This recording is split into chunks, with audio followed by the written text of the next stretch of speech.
What happens when two seasoned business leaders get together? They talk shop, of course. Sit back and listen in as Scott DeLong and Vince Moiso share from their experience around current issues facing executives, entrepreneurs, and their leadership teams. The CEO Podcast starts now.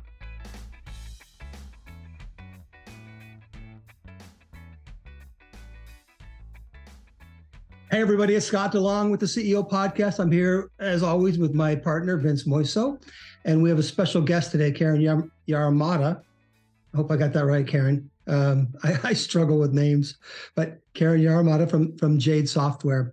And before we get started, I want to talk a little bit to our audience and to make sure that you guys communicate with us, to get with us with things, questions, concerns, topics, all of those things. You can reach us at scottandvince@gmail.com. Of course, you're either listening to us on Spotify or Apple right now, and you can watch us on Zoom. So this is our first attempt to do a Zoom call. Karen's in Northern California. We just couldn't make the connection work like we'd wanted to, but we have committed to doing that at some time in the future. So a little bit different format than we've had in the past, but hopefully we'll still get the same kind of content and the flow going. So Karan, welcome. Really appreciate you being here with us. Scott and Vince, pleasure. Thanks for having me here. And yes, I was looking forward to meet in person, but things didn't happen the way that we expected. But absolutely, this pleasure to be here, and looking forward to having a chat with you. Well, as you pointed out, we are living in a virtual world these days, and everything during COVID and post-COVID.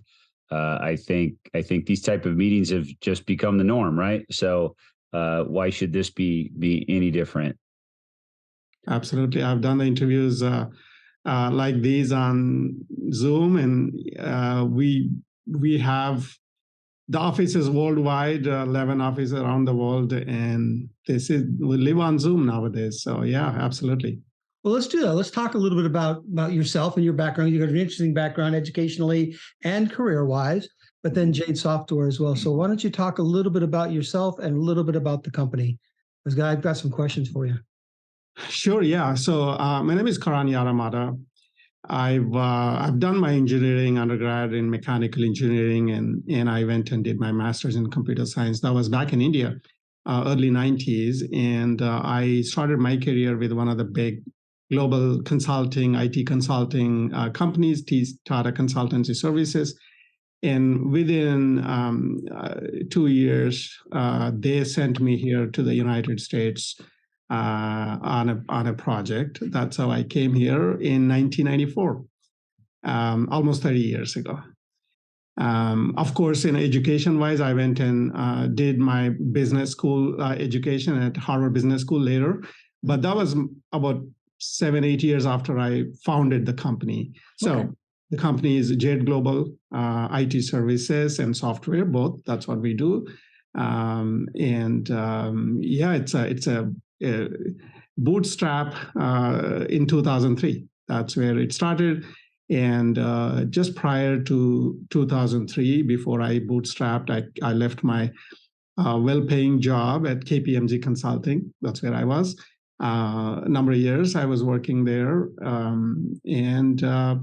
Right after the dot-com bust and the Enron, all the crisis, and 2003 was not the best time to start a company, and they started with a bootstrap, as you all know. That's the beginning of the journey, Scott. All right. Well, tell us where you're at today. So I heard 11. Did I hear right? 11 offices worldwide, something of that. And then how many employees? And to talk a little bit about from humble beginnings, bootstrap beginnings to how that business has blown up. Absolutely. So 2003 started bootstrap, just myself, rolled my sleeves with a few $1,000s in the bank. And that's how the journey started. But today where we are, and then we can go back and look at some of the milestones and then the struggles and other things. But today we are around 2,000 employees worldwide. We are close to $100 million in revenue.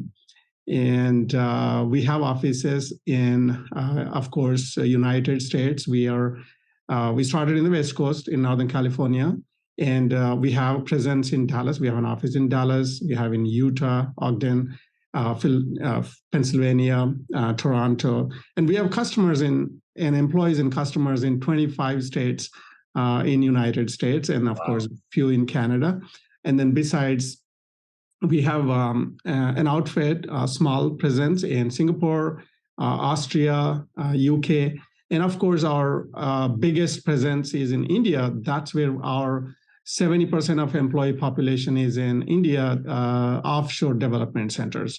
And we have several of those, one in Hyderabad, Pune, and Kolkata. What we do is software and services in the tech world. We partner with Oracle, SAP, Salesforce, ServiceNow, Google, Snowflake, and so that's one part of the business where we take off-the-shelf software, whether it's ERP, CRM, supply chain, and we implement, make it work, and integrate, manage for our customers. And some of our customers are Uber, Facebook, to just a name, a few, VMware, and we do have a number of marquee logos. We have about 140 plus customers. Amazing. Right. And what that's an amazing journey. in less than 20 years is. It's 19th year, Scott. Yeah, yes, that's wonderful. So I know that culture is a real big deal to you, a corporate culture, an organizational culture. And there's a couple of questions that I want to ask about that. But the first one has to do with the culture that you began with as this bootstrapped organization and your first few employees and all of that, up to 2000. Has it had to change? If so, how? And if it didn't change, what did you have to do to maintain the culture that you were hoping to not just create, but maintain? Yeah. So I wouldn't say that day one, I had all this figured out. Okay. No. I didn't know what I was doing, but I knew I had a vague idea. The vague idea was, I know that customers, if I can solve problems for a customer, if I can stick with them both, through ups and downs, and if I can build strong relationships with those customers, I knew that these are going to be my lifelong customers. I think that was one. And initially it was vague, but I think that's kind of what eventually happened. That became our central theme for building the business. But then for you to take care of your customer and build long-term relationships and really solve problems for your customer and then create some new value, you need people. And you really need people that you can trust, because up to first few $1 million revenue, I was there everywhere. My hand was in every customer project. And everything, of course. I had touch, right? But so the critical part was, can we do the same thing? Can we provide the same customer service when I'm not there? Are there people that I can trust and they can do the same thing of what I was doing? I think that was a critical part. And that's when actually that the culture part comes in, right? So can I walk my talk first? So I can talk, but can I set an example for others? I think that was fundamentally in terms of building the culture. And these are all the things that I figured out along the way. Okay, I have to be an example first, right? Number one. And I cannot tell others to do something else than I do differently. And so that's one key part that I figured out, besides customers, how important the employees, and leading by example. And the next, as we went along, one more thing, which actually even today, very, very important. And I was able to do all this because even with the size that we have, close to 100 million in revenue, 2,000 employees worldwide, this company is today 100% owned by employees.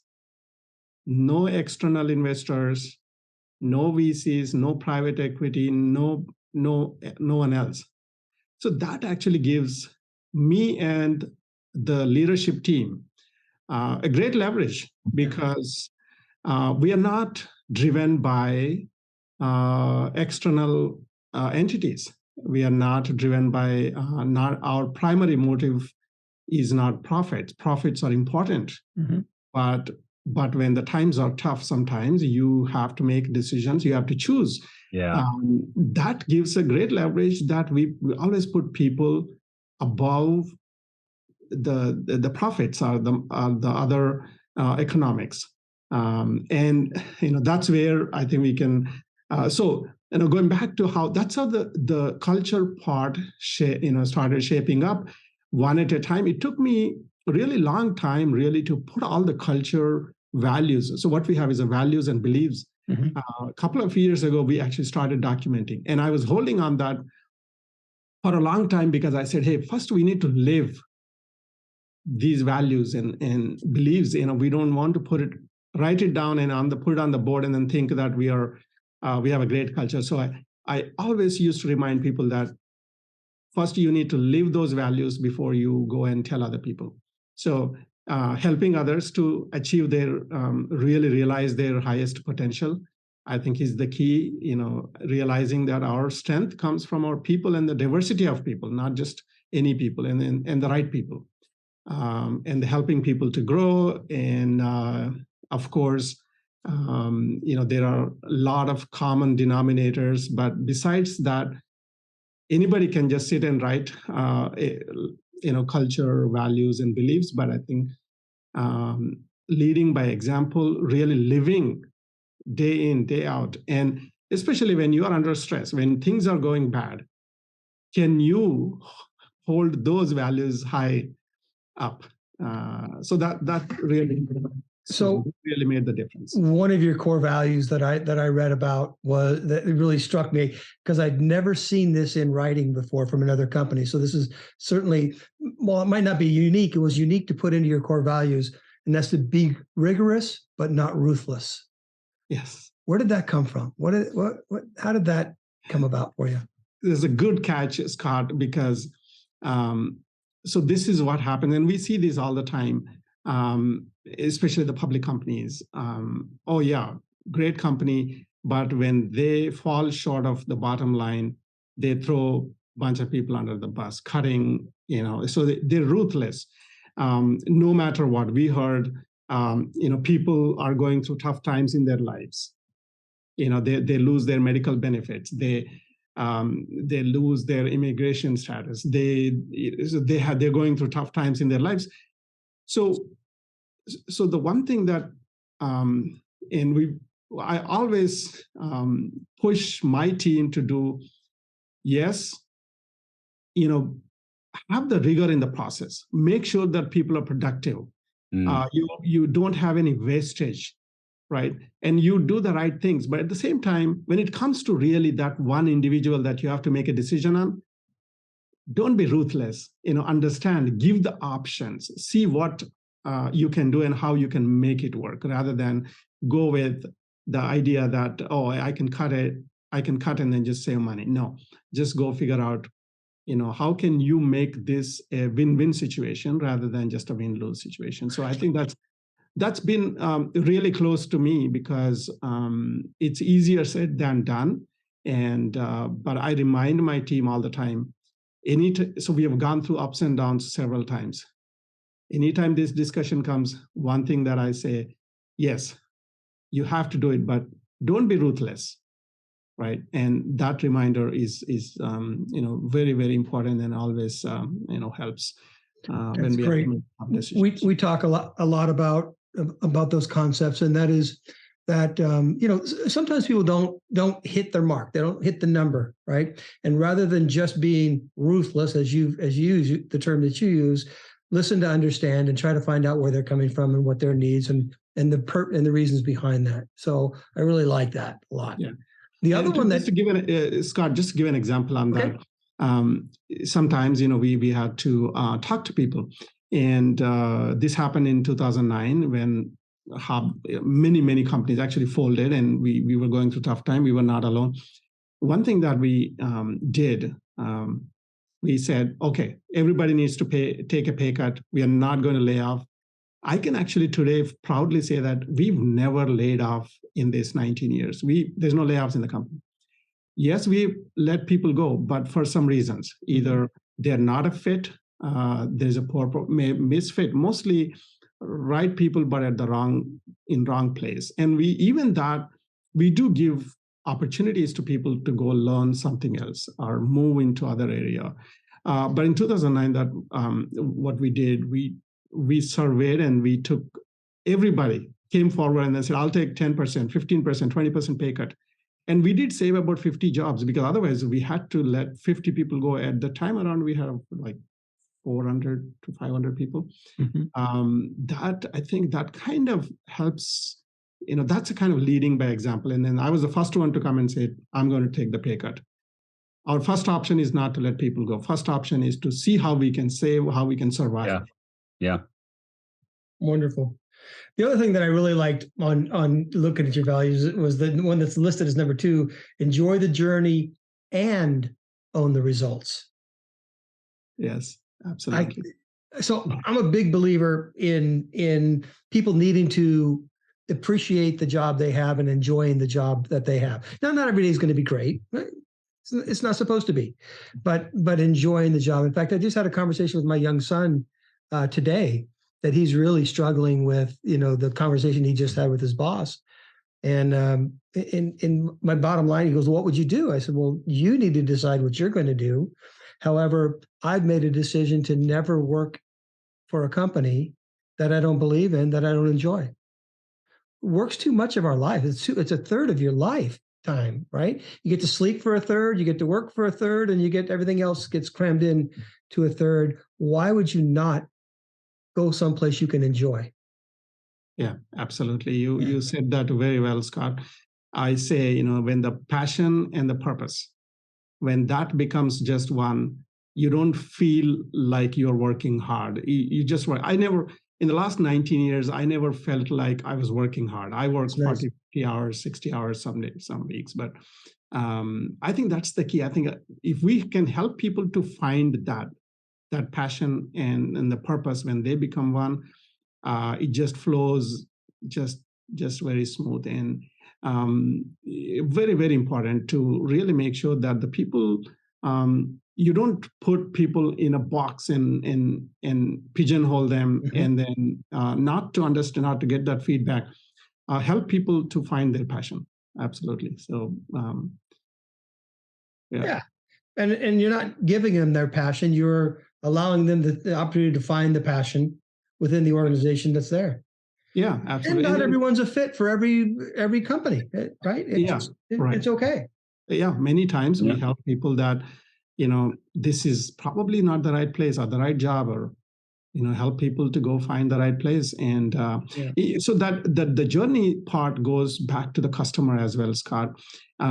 Even the customer, so we can deliver the results, but we put the customer through a lot of pain. 6 months, we put them through the pain and then deliver the results. That's not fun. Even the journey part, not only for the employees, even for our customers and partners too.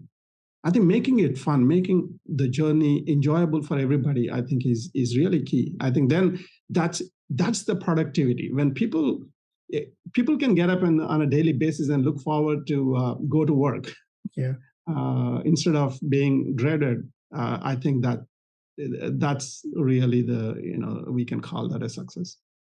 Yeah, I use, and I'm going to let Vince jump in here too, because I know he's a lot on this, but I look for what I consider the perfect employee is that somebody that on Sunday night, they start thinking, I can't wait to get to work tomorrow. It's where my people are. It's where my thing is, right? And then they're glad Friday afternoon comes along too, so that they can, go see family and friends and those sorts of things. But when I'm thinking about the work that I have to do Monday morning, I know I'm in the right place. Yeah. Not dreading the work I have to do, thinking about it and getting excited about it. Right. Excited about it. Yep. Yeah. Absolutely. Yeah, we all just came back from a 3-day retreat. So I had my whole sales team down to Mexico, and we were down at our plant, which is in Tijuana, and we stayed locally over at the beach in Baja California. Great meetings, but as those things go, it's sun up to sundown, and they're long days, and you try to fit in as much as you possibly can. But it was so great, and our team is so tight and so driven. Everybody was happy, even though, I mean, I'm talking, I had folks flying back to Seattle, one guy back to New Jersey, a few others to Texas, and they were all on our huddle this morning at 8 a.m. with a smile on their face. Like, no problem, and not out of obligation. It was they were happy to turn around and be on the call, and everybody was talking about just how great it was to get together and be together and have a very, very productive 3 days of a sales onsite. And so to me, that was the greatest measure today, to wake up today to my team, call after call, and have everybody, just ready to go. I have a question and a few comments on the values. And, we've talked a lot about this. Scott and I have covered this pretty exhaustively in previous episodes, and we're big on values. And the one thing is, as you grow and scale, like you have, have those changed, and have your values changed, and are all of these values in line with your own values? So in other words, are they just a carryover of your own values? We've talked about that on previous episodes. And my follow-up question to that, because you can answer it in the same way, when you're going through the interview process, as you're hiring and scaling, are you looking for that? Like, is that a specific question where a new team member is going to be aligned with the values? Great questions, Vince. So, like I said, the culture, the values, these, as we grew, they started shaping up. And most of the times, I would say, I wouldn't claim 100% of these values and beliefs came from me alone. And the team, when we hire the team, they bring some new perspectives. They bring some new values that we didn't really realize before, or maybe we didn't practice. It's not. Sure. So it's the team, I would say, as we grew. But at end of the day, I'm the custodian, right?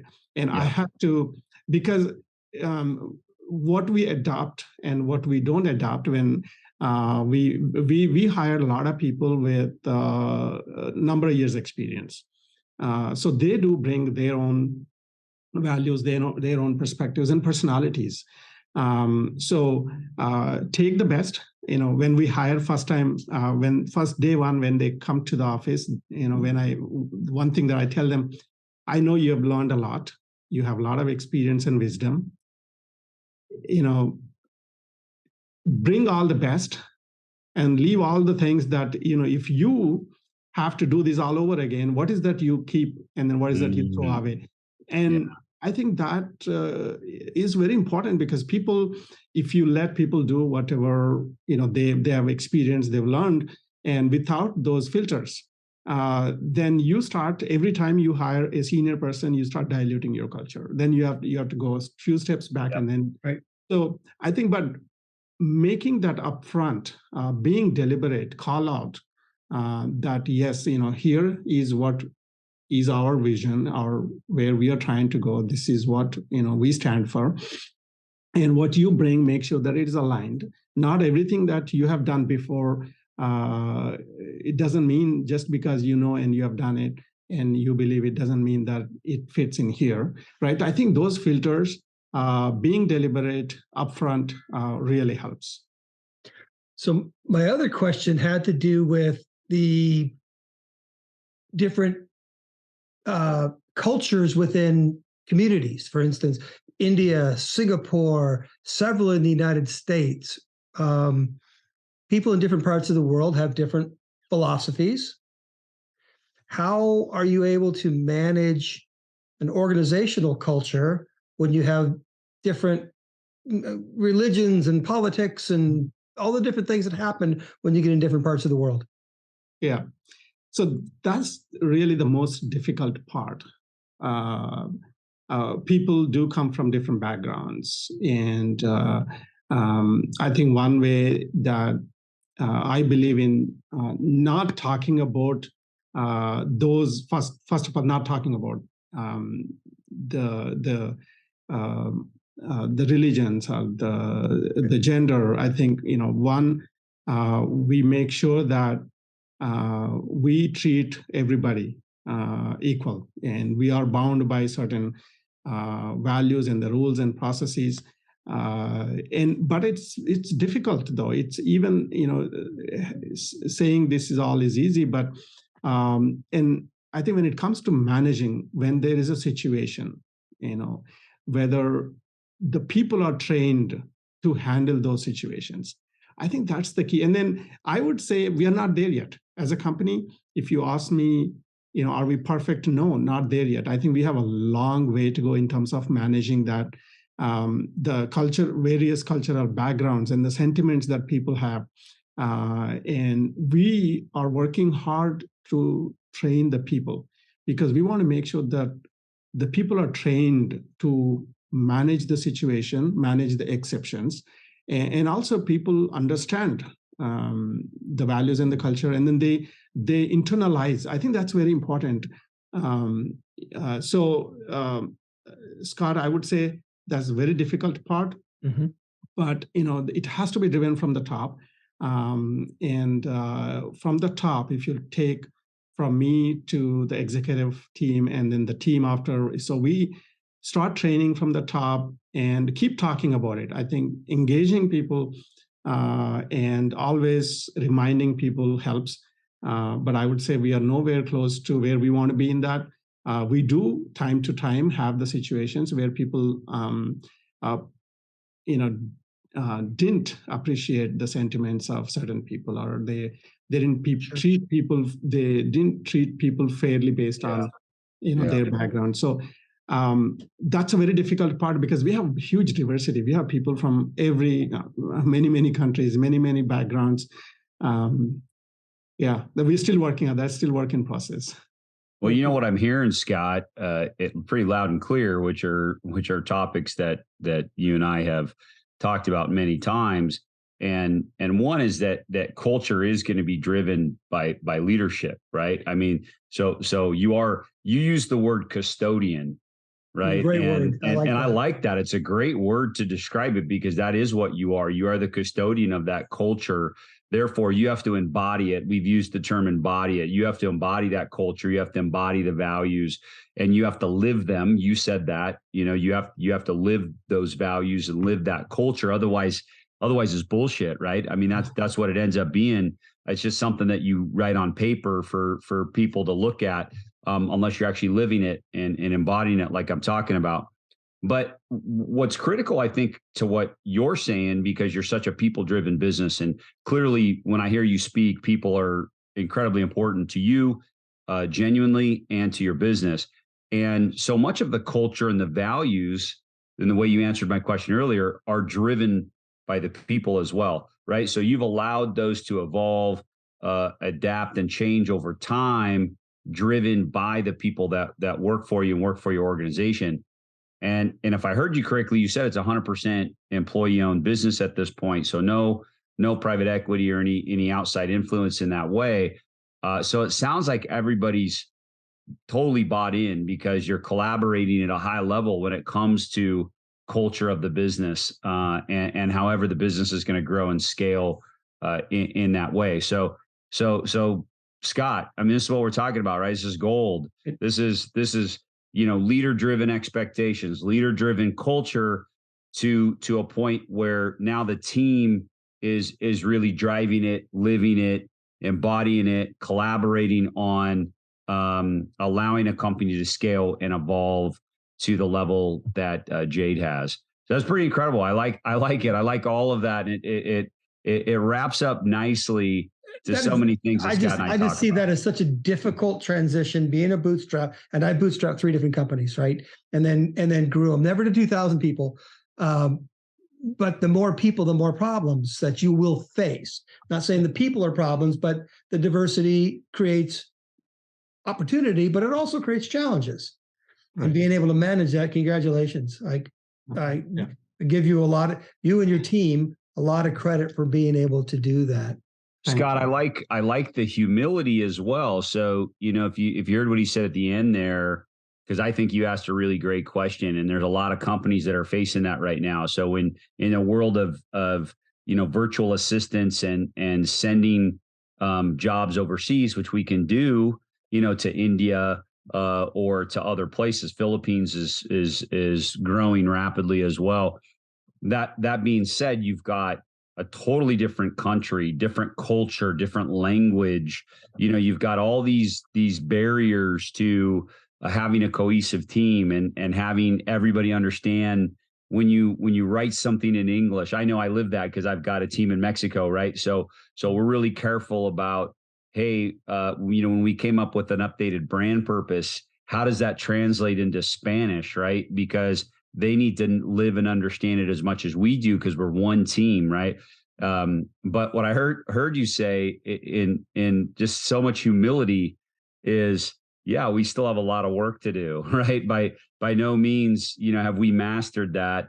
We're going to continue to grow the organization in its diversity, and that comes with work to improve upon value and culture. Absolutely. Well said.